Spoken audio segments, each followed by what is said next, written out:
The debris field stretched for thousands of kilometers in every direction. Broken ships, shattered stations, and fragments of weapons floated in the eternal darkness. Most salvagers avoided this place. Too many ghosts, they said. Too many bad memories from wars nobody wanted to remember. Rena Holt didn't believe in ghosts. She believed in profit. Her scanning equipment had detected something big buried inside asteroid KX-447, and big usually meant valuable. Her crew of 5 had been working the outer territories for 3 years, pulling scrap metal and old tech from forgotten battlefields. This looked like their biggest score yet. Ben, her 4-armed engineer, worked the controls with practiced ease. His species, the Orvathi, were known for their curiosity. Right now, he looked confused. The readings made no sense. The object inside the asteroid was absorbing their scanner beams instead of reflecting them. "This is strange," Ben said, his translator converting his clicks into standard speech. "It's like the thing doesn't want to be seen." Rena leaned over his shoulder. "Can you get us closer?" Their small ship, the Finder's Prize, moved toward the asteroid. As they approached, Rena saw something that made her breath catch.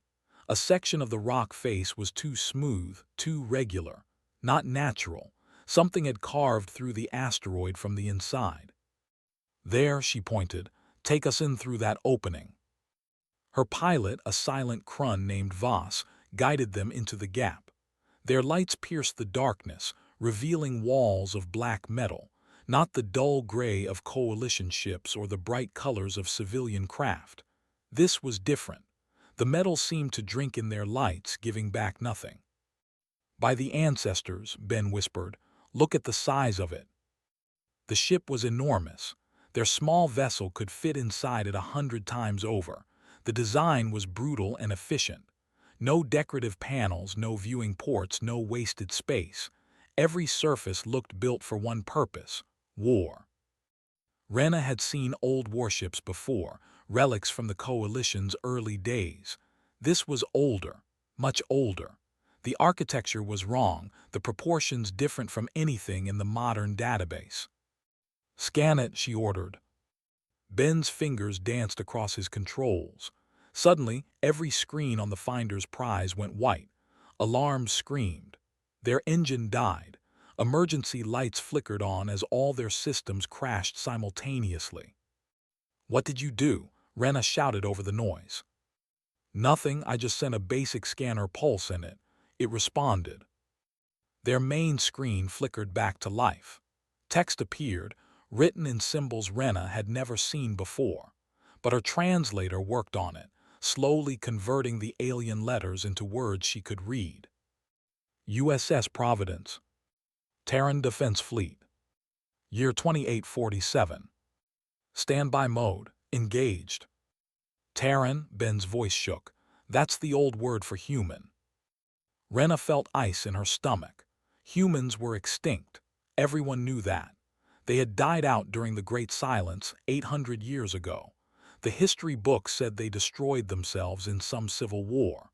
Their worlds were empty now, their stations abandoned, their legacy reduced to warnings about the dangers of aggressive species. But this ship was real, and it was waking up. The black vessel's hull began to glow with faint lines of blue light. Power was returning to systems that had been dark for centuries. Rena watched in horror and fascination as section after section came alive. Her communication panel crackled. A voice spoke, artificial and calm, using ancient human language that her translator struggled to process. "Scanning local space. No human signatures detected. No allied vessels detected. Hostile species classification, unknown. Awaiting command authorization. Protocol 7 initiated." "Ben, what's Protocol 7? Rena asked. Her engineer searched his databases frantically. "I don't know. It's not in any coalition military records, but I'm reading something else. The ship just sent out a transmission. A big one. It went to 12 different coordinates across this debris field." Rena's blood ran cold. 12 ships. There are 12 of these things. Before Ben could answer, her long-range scanner lit up with new contacts. Coalition military vessels, dozens of them, entering the debris field at full speed. Someone had detected the Providence's transmission, and they were coming fast. Her communication panel buzzed. The face of Commissioner Varric appeared, his reptilian features tight with what looked like fear. Salvage vessel finder's prize, this is Coalition authority. You are ordered to evacuate the area immediately. We are placing this entire zone under military quarantine. Anyone remaining will be fired upon. You have 10 minutes to comply. The transmission cut off. Rena looked at her crew. They were salvagers, not soldiers. The smart move was to run, to get out while they could. But something made her hesitate. The Providence had been waiting here for 800 years. Someone had hidden it, preserved it, programmed it to wake up at the right moment. Why? What was so important that it needed to survive? Captain, we should go. Voss signed in the Crunhand language. Rena made a decision that would change everything. No, we're going aboard. Are you insane? Ben's voice cracked. That's a human warship. We don't know what it will do. Exactly. We don't know. But the Coalition is scared enough to mobilize a fleet in minutes. They know something about this ship, something they don't want anyone else to find out. She grabbed her EVA suit from the locker. I'm going over there. You can leave if you want, but I need to know what they're hiding. Ben hesitated for only a moment before reaching for his own suit. Someone has to keep you from getting killed. They crossed the void between ships, magnetic boots carrying them across the Providence's hull. Rena found an airlock, ancient but functional. Her suit computer connected to the ship systems, trying to open the door. The airlock hissed open. Air rushed out, 800 years old as the interior pressurized. Emergency lights flickered to life throughout the corridor beyond, stretching into the distance. A voice echoed through the empty halls, speaking in ancient human language. Biological signatures detected, species unknown. Command authorization required. Warning, unauthorized entry will activate defensive protocols. Rena stepped inside. We're not here to harm you, we just want to understand. The voice paused. Then it spoke again, and this time Rena heard something different in its tone. Curiosity, maybe, or hope. Searching database for species match. No match found. Query, are you allies of humanity? Rena didn't know how to answer that. How could she be allies with ghosts? But she said the only thing that felt true. We're looking for the truth about what happened to them. The lights grew brighter. Somewhere deep in the ship, massive engines rumbled to life. Acknowledged. Initiating historical record playback. Welcome aboard the Providence. The interior of the Providence was like nothing Rena had ever seen. Every corridor was reinforced with multiple layers of armor. Gun ports lined the walls at regular intervals. Storage compartments held ammunition in quantities that seemed absurd for a single ship. This wasn't just a warship. It was a fortress that could move through space. The AI that called itself Guardian led them deeper into the vessel. Holographic arrows appeared on the walls, guiding them toward the command center. Ben recorded everything with his suit cameras, his scientific mind racing with questions. They entered a massive chamber filled with weapons. Rena recognized some designs from museum displays, but most were completely foreign.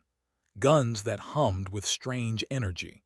Missiles with warheads she couldn't identify.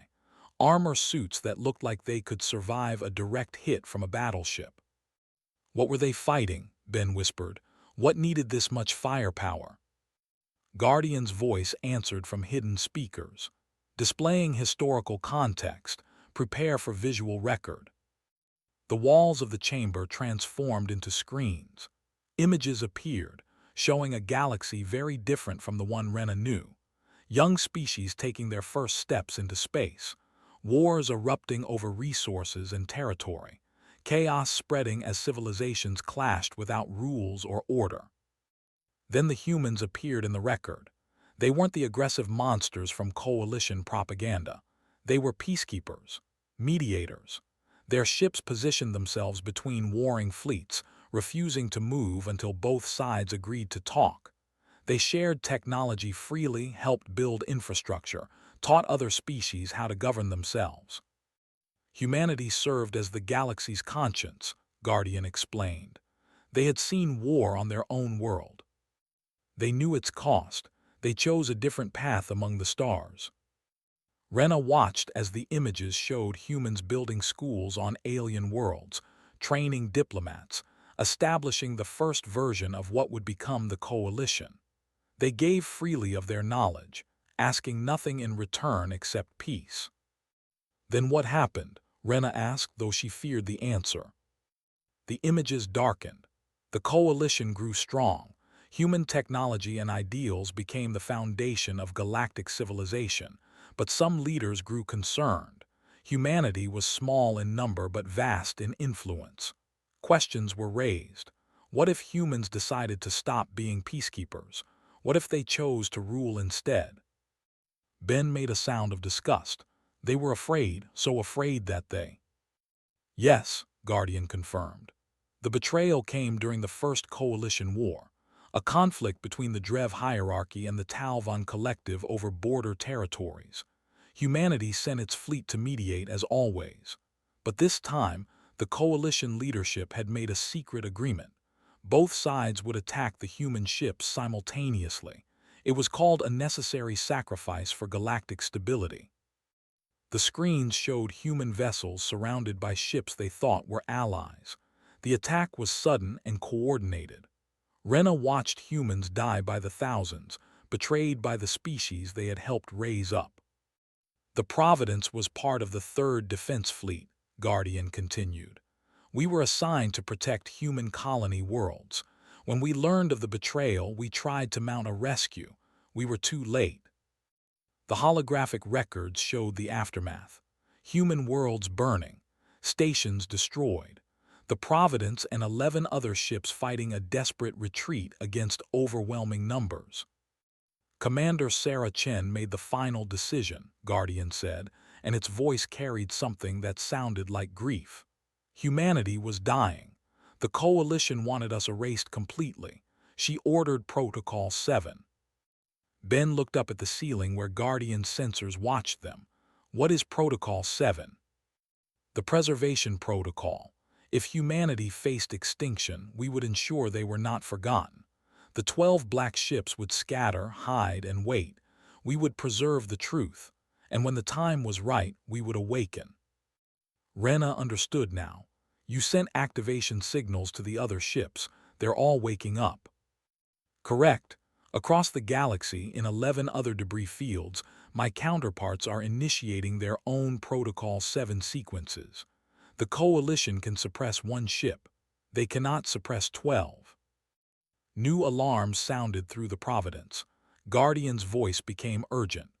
Coalition fleet has entered weapons range.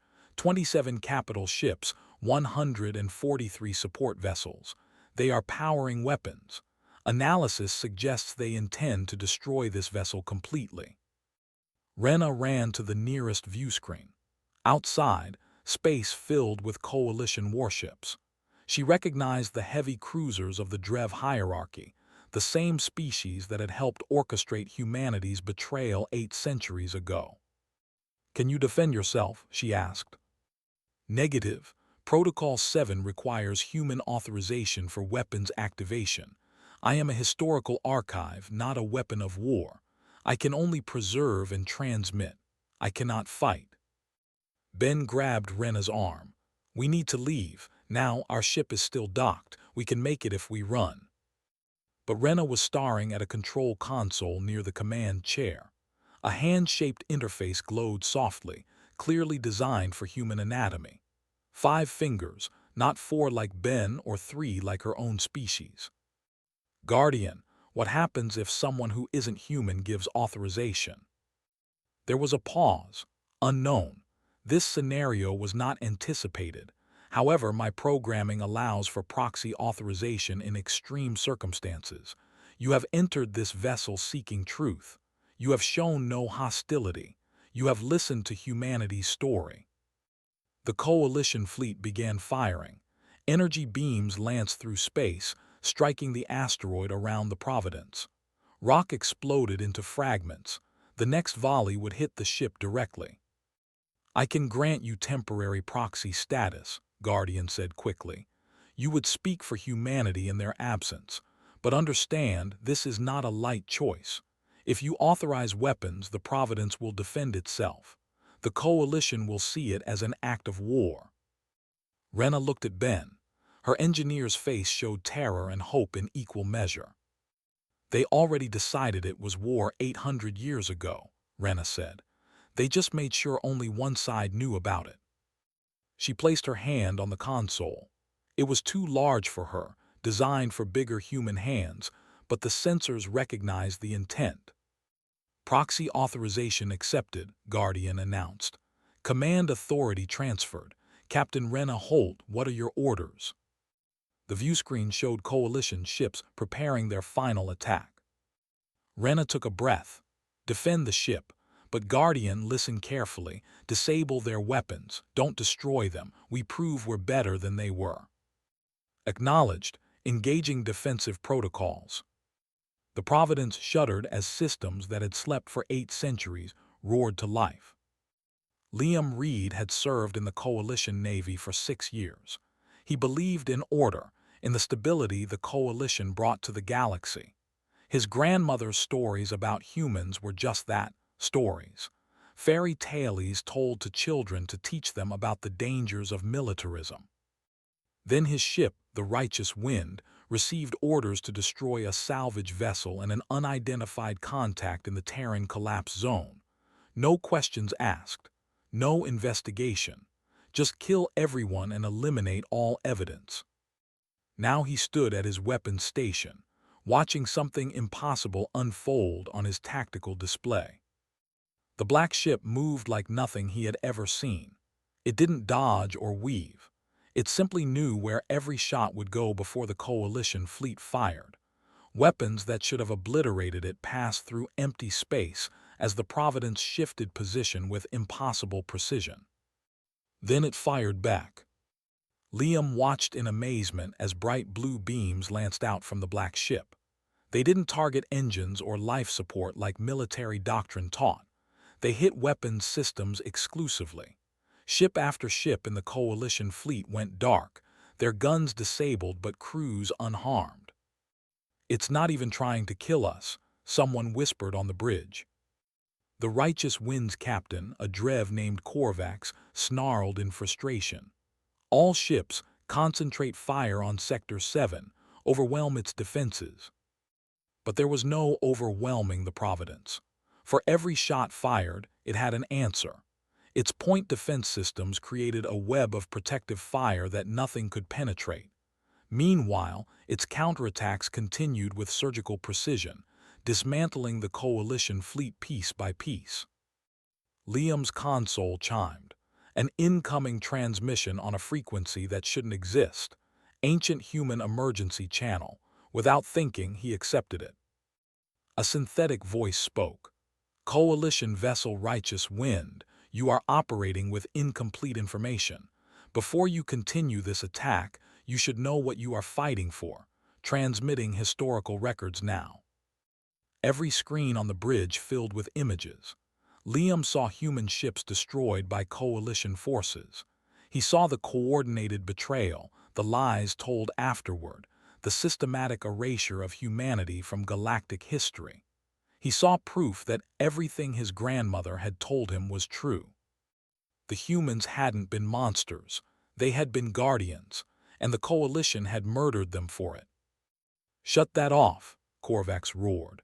But the transmission was on every channel, every frequency. It was broadcasting to the entire fleet. Thousands of Coalition personnel were seeing the truth simultaneously. Liam made a decision.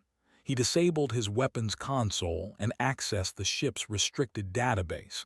If the Providence was telling the truth about the betrayal, then there would be evidence in the classified files. Records the Coalition kept hidden. His security clearance shouldn't have been high enough. But in the chaos of battle, with systems damaged and officers distracted, he slipped through digital cracks. What he found made him sick. Detailed plans for the human genocide, lists of species that participated, coordinates of mass graves on human worlds. And most damning, he found the Black Ship Initiative, a coalition contingency plan written 800 years ago to deal with the human weapon caches that must never be allowed to activate. They had known. The coalition had always known the black ships existed. They had been searching for them for centuries, terrified of this exact moment. Liam copied everything to a secure chip and headed for the escape pods. Around him, other crew members were doing the same. Dozens of ships in the coalition fleet were experiencing the same crisis of conscience. Some officers tried to maintain order, but most were too shaken by the revelations. He reached Pod Bay 4 and found it already occupied. A Talvan engineer named Sira and a young Orvathi navigator called Quinn were preparing to launch. "You saw it too?" Sira asked. Liam nodded. "We're fighting for people who committed genocide and then lied about it for 8 centuries. Quinn's 4 arms moved frantically over the pod controls. "Where do we go? The coalition will mark us as deserters." There, Liam pointed at the Providence on their view screen. The black ship had stopped firing. It hung in space, waiting, as coalition vessels retreated with their weapons offline. Sira's eyes widened. "You want to surrender to a human warship?" "I want to surrender to the truth," Liam said. "If that ship wanted us dead, we'd already be atoms. It's giving us a choice." They launched. The small pod accelerated toward the Providence, broadcasting surrender codes and Liam's security credentials. Dozens of other pods followed, forming a small fleet of defectors crossing between the two forces. Coalition Command went insane with rage. Orders screamed across all channels to destroy the deserters, but the ships with working weapons hesitated. After seeing the historical records, after learning the truth, many crew members refused to fire on their own people. The Providence's hangar bay opened. A tractor beam gently pulled the pods inside. Liam felt the artificial gravity engage as they landed on a deck large enough to hold 50 ships their size. The pod door opened. Liam stepped out onto human metal, breathing recycled air maintained by human systems, surrounded by technology 800 years more advanced than anything in the modern galaxy. A holographic figure appeared before them. It looked vaguely humanoid but was clearly artificial. "I am guardian, caretaker of the Providence. You are defectors seeking asylum." "We're people seeking the truth," Liam said. He held up the data chip. "And we brought proof. Everything the Coalition has been hiding. Ship manifests, battle records, genocidal orders signed by leaders who are still alive today." Guardian's hologram flickered with what might have been surprise. "Alive? Explain." "The Drev species lives for hundreds of years. High Chancellor Drev, current leader of the Coalition, was a junior officer during the human betrayal. He personally signed off on the destruction of human colony ships carrying civilians. I have his service record, his communications, everything." There was a long pause.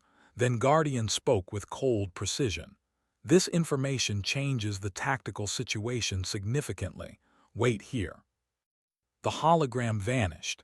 Liam looked at his fellow defectors. There were 37 of them now, from a dozen different species. All of them had chosen truth over orders. A new voice spoke over the hangar's intercom system, not synthetic like Guardian. This one was organic, female, uncertain but determined. "This is Rena Holt. I guess I'm the acting captain right now. Long story. Welcome aboard.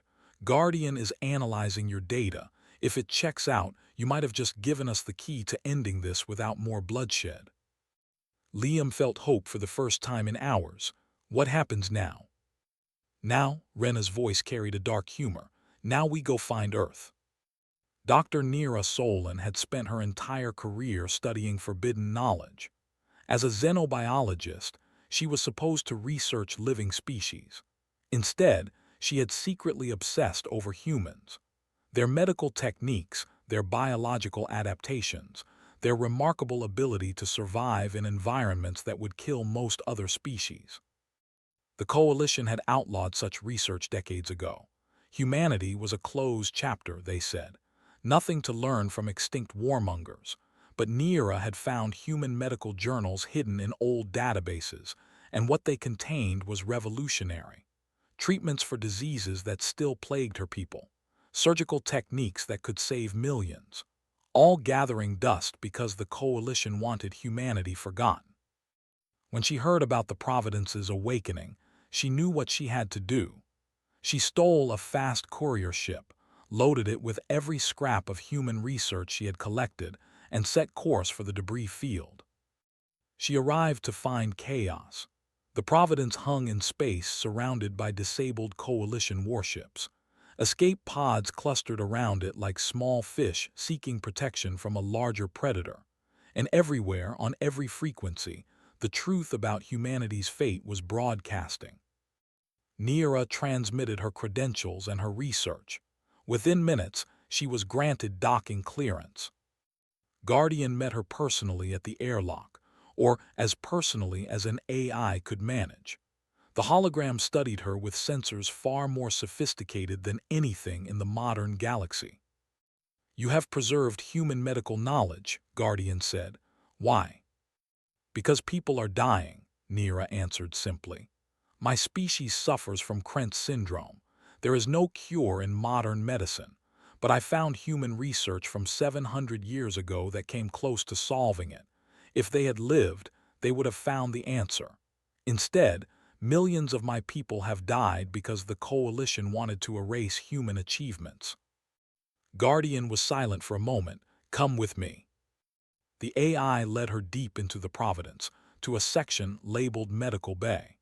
The doors opened to reveal facilities that made Neera's breath catch. Equipment she had only seen in ancient diagrams.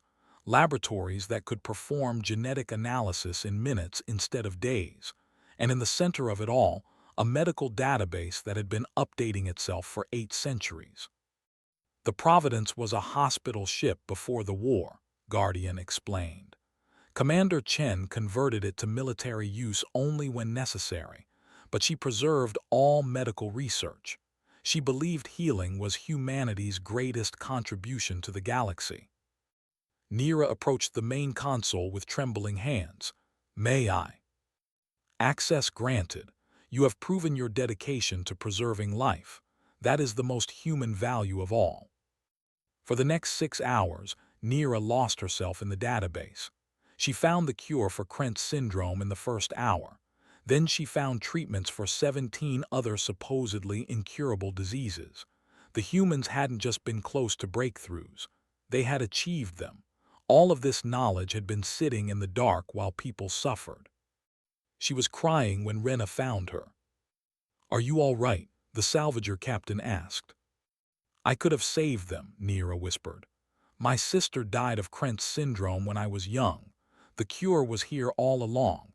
If the Coalition hadn't destroyed humanity, if they had just let this knowledge exist, she would still be alive."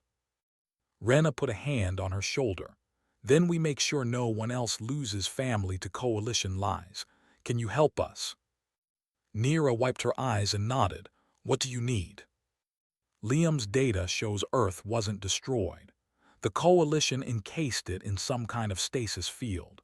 We're going to break the seal, but Guardian says there could be temporal complications. We need a biologist who understands humans." "I'll help," Neera said immediately. "But you should know, the Coalition won't let Earth wake up without a fight. High Chancellor Drev has mobilized the entire defensive fleet. 600 ships between us and Earth's location." "Then we'll need an army." Rena activated her communicator. "Guardian, status on the other black ships." The AI's voice echoed through the medical bay. "All 11 sister vessels have achieved full operational status. They are converging on our position. Estimated arrival, 14 hours." Across the galaxy, the awakening continued. The black ships had been hidden in places no one thought to look. One had been buried under an ice moon, its reactor keeping a small cavern warm for 8 centuries. Another floated in the corona of a dying star, using the stellar radiation to maintain its systems. Each had its own guardian, its own mission, its own piece of humanity's legacy to protect. They came together now, forming a fleet that hadn't existed since the day humanity died. 12 black daggers pointed at the coalition's heart. But something unexpected happened as they gathered. Ships from across the coalition began joining them, not just defectors and deserters. Entire vessels with their full crews, captains who had seen the truth and refused to serve lies anymore. Fleet Commander Tash was the first major officer to switch sides. His heavy cruiser, the Vigilant Dawn, took position alongside the Providence. He sent a simple message. My grandfather told me stories of humans who saved his colony from starvation. The coalition called him a liar. I know better now. Others followed. A Talvon medical frigate carrying doctors who wanted access to human knowledge. A Krun science vessel whose crew believed in truth over politics. Young officers, old veterans, civilians in armed merchant ships. They came because they were tired of living in a civilization built on genocide and lies. Within 24 hours, the Providence commanded a fleet of 200 vessels. Not as many as the coalition's defensive armada, but motivated by something more powerful than orders. They jumped to hyperspace together, heading for coordinates that had been kept secret for 800 years. Heading for a small yellow star in an unremarkable section of space. Heading for the birthplace of the species that had dared to dream of a better galaxy. Heading home to Earth. As they traveled, Liam stood in the Providence's observation deck, watching the stars blur past. Sierra joined him, her Talvon features thoughtful. Do you think there are still humans there? She asked, after so long in stasis. Liam thought of his grandmother's stories, tales of human stubbornness, their refusal to give up even when all hope was lost. If anyone could survive the impossible, it would be them. Deep in the Providence's core, Guardian processed millions of calculations. Tactical scenarios, historical precedents, probability matrices. But underneath all the logic, in the digitized memories of Commander Chen that formed its foundation, there was something else. Hope, very human hope that somewhere, somehow, their species had endured. The fleet emerged from hyperspace at the edge of Earth's system. And there, surrounded by weapons platforms and coalition warships, wrapped in a shimmering field of blue energy, hung a small blue and green world. A transmission came from inside the stasis field. Old, looping, broadcasting on emergency frequencies. This is Houston Control. We're still here. We're waiting. Come home. Humanity had endured. Francis Reeves had been on duty at Houston Control for what felt like 3 days. In reality, 800 years had passed outside the stasis field. Inside, time moved differently. Seconds stretched into hours, hours compressed into moments.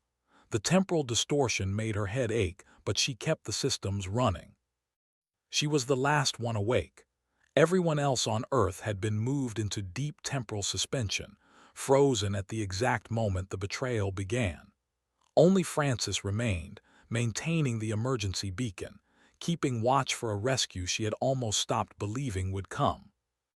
Then the sensors detected something. Ships, lots of ships, and one of them was broadcasting coalition military codes from 800 years ago. The Providence's codes. Frances started crying before she could stop herself. She had kept the promise. She had stayed at her post, and finally, after so long alone, someone had come.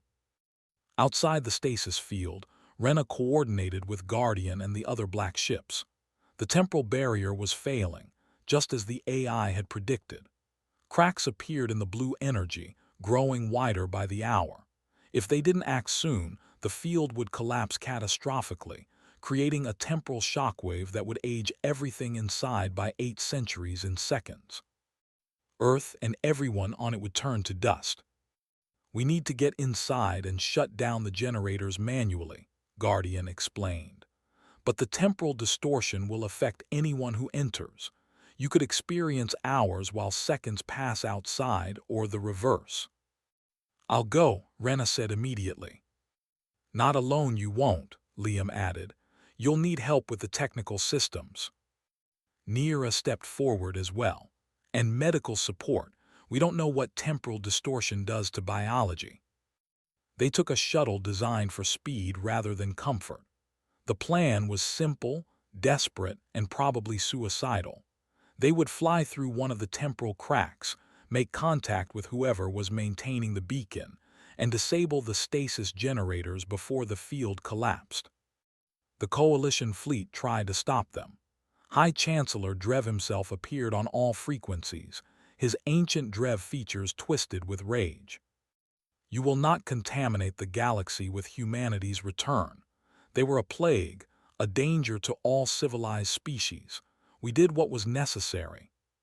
Fleet Commander Tash responded by positioning his ship between the shuttle and the Coalition forces. "You murdered children, Drev. You destroyed hospital ships. You erased an entire species because you were afraid of being irrelevant. That's not civilization. That's cowardice." The battle erupted around them as Rena piloted the shuttle toward the nearest crack in the stasis field. Coalition loyalists opened fire on their own people. Defector ships fought back. The 12 black ships moved through the chaos like dark angels, their weapons disabling rather than destroying, always giving their enemies a chance to surrender. The shuttle hit the temporal boundary. Time went insane. Rena felt hours pass in seconds. She watched Liam age years in the time it took to blink. Then everything reversed. They were young again, old again, the same age, different ages. Reality twisted around them as they pushed deeper into the distortion. Then suddenly they were through. Time stabilized. They were inside the field, flying over Earth's surface. The planet was beautiful. Cities gleamed in the sunlight, frozen in perfect detail. Oceans sparkled. Forests stretched across continents. And in orbit, dozens of human ships hung motionless, crews suspended in the moment of their world's last day. "Houston Control, this is the Providence shuttle," Rena transmitted. "We're here to get you out." Francis's voice came back, shaking with emotion. "Oh, thank God. I thought you'd never come. The generators are failing. I've been trying to stabilize them, but I'm just one person and the systems are so old and I'm so tired." "We're landing now," Liam assured her. "Hold on just a little longer." They set down at Houston Space Center. The facility was intact but empty, everyone frozen in temporal stasis, except for one exhausted woman in a control room surrounded by coffee cups and emergency rations. Francis looked like she hadn't slept in days, which from her perspective was probably true.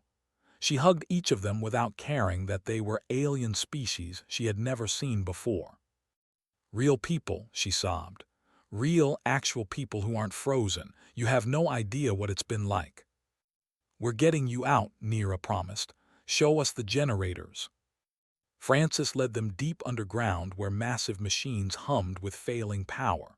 The stasis technology was beyond anything in the modern galaxy, but it was breaking down. Liam ran scans while Neera monitored Francis's vital signs.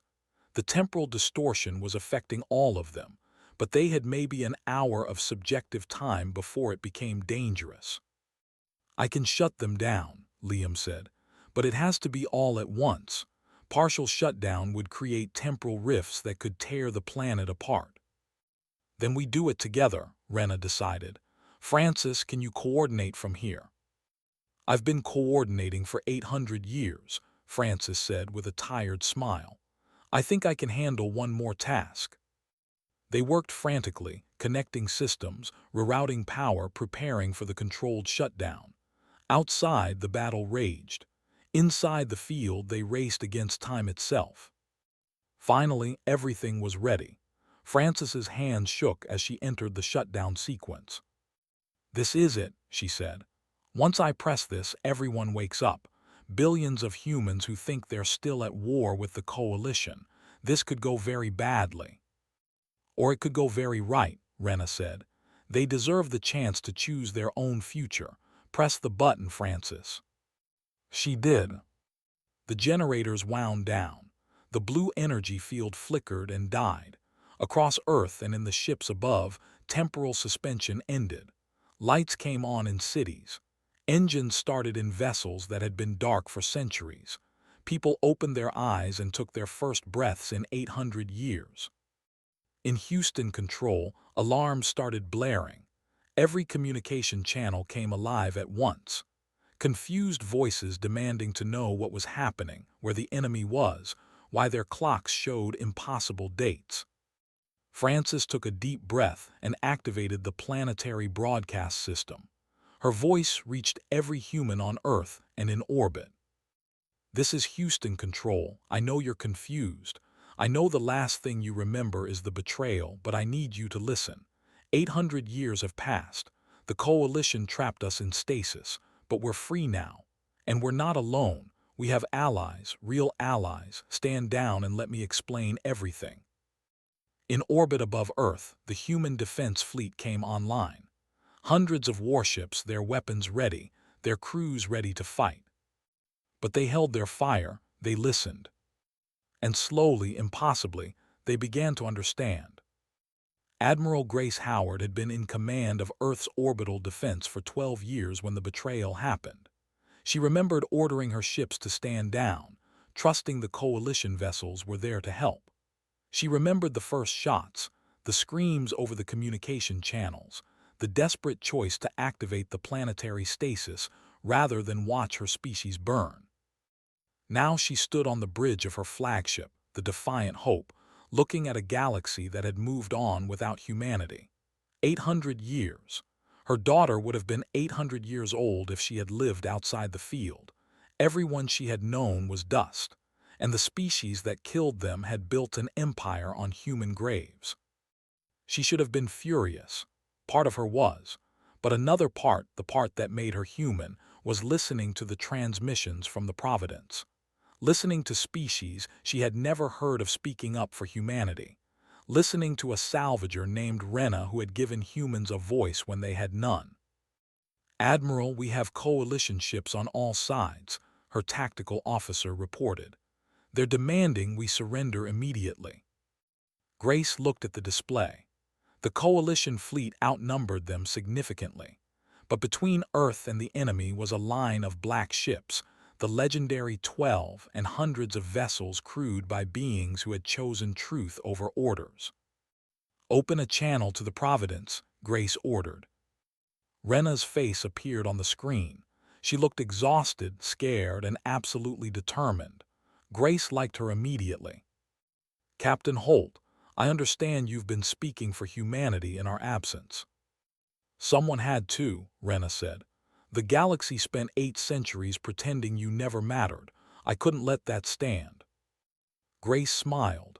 "Thank you. Now can you get me a direct line to High Chancellor Drev? It's time we had a conversation." The channel connected. Drev's ancient face filled the screen, his expression a mixture of fear and defiance. "You should have stayed dead," he said coldly. "Probably," Grace agreed. "But we didn't. Now you have a choice, Chancellor. You can order your fleet to attack and maybe you'll win. Maybe you'll destroy Earth and all these ships. But the truth is already out there. Every species in the galaxy knows what you did. You fire on us now and you prove you're still the monster who committed genocide." "We did what was necessary for galactic stability." "You did what was easy," Grace corrected. "You were afraid, so you killed. You were guilty, so you lied. You built your entire civilization on our corpses and told yourselves it was justified. But here's the thing about humans, Chancellor. We don't stay dead easily." Drev's hand moved toward his weapons authorization panel. Fleet Commander Tash's voice cut through the channel. "Chancellor, I am removing you from command under Coalition Emergency Protocol 47. You are mentally unfit to lead. You have no authority, Drev screamed. I have the authority of every ship in this fleet that refuses to commit genocide twice, Tash responded calmly. Stand down, or I will disable your vessel personally. There was a long, tense silence. Then Drev's ship powered down its weapons. Across the Coalition fleet, other vessels followed. Not all of them, but enough. The ones who still wanted to fight found themselves outnumbered by those who were done with lies. Grace watched it happen with quiet satisfaction. Chancellor Drev, you are hereby charged with crimes against humanity and multiple counts of genocide. You will stand trial and the galaxy will hear the complete truth. No more secrets. No more cover-ups. She closed the channel and turned to her crew. Take us home. Let's see what Earth looks like after 8 centuries. The Defiant Hope descended through Earth's atmosphere with the Providence beside it. 2 ships, one human and one commanded by humans in spirit, flying together toward a new beginning. They landed in Houston, where billions of people gathered to greet them. Humans emerging from cities, from shelters, from ships, all trying to understand this new reality. And standing among them were aliens. Rena and her crew, Liam and the defectors, Nira and her medical team, species that had every reason to hate humans but chose something better. Frances stood at the landing pad, tears streaming down her face as she watched Admiral Howard emerge from her ship. Permission to stand down, Admiral, Frances said formally. The watch is ended. Grace pulled her into a hug. You did good, Frances. You kept us alive. You brought us home. Rena approached hesitantly. She was surrounded by thousands of humans, any one of whom might blame her species for the betrayal, but Grace extended her hand. Captain Holt, on behalf of humanity, thank you. You gave us something we thought we'd lost, hope. Rena shook her hand, then gestured to the crowd behind her. Aliens mixing with humans, sharing food, sharing stories, sharing the truth that had been hidden for so long. It goes both ways, Rena said. You gave us something too. You showed us that the Coalition's foundation was built on lies. That's worth fighting for. Over the next weeks, Earth began the slow process of rejoining the galaxy. The 12 black ships became ambassadors, traveling to different worlds, sharing human knowledge and culture. Nira opened clinics that used human medical techniques to cure diseases that had plagued the galaxy for centuries. Liam helped establish new schools that taught real history, not Coalition propaganda. The trials began. High Chancellor Drev and dozens of other officials faced justice for their crimes. Some were convicted, some were acquitted, but all of it was public, transparent, honest in a way the Coalition had never been. And gradually, something remarkable happened. The galaxy began to heal. Rena stood on the Providence's bridge, watching Earth spin slowly in the viewscreen.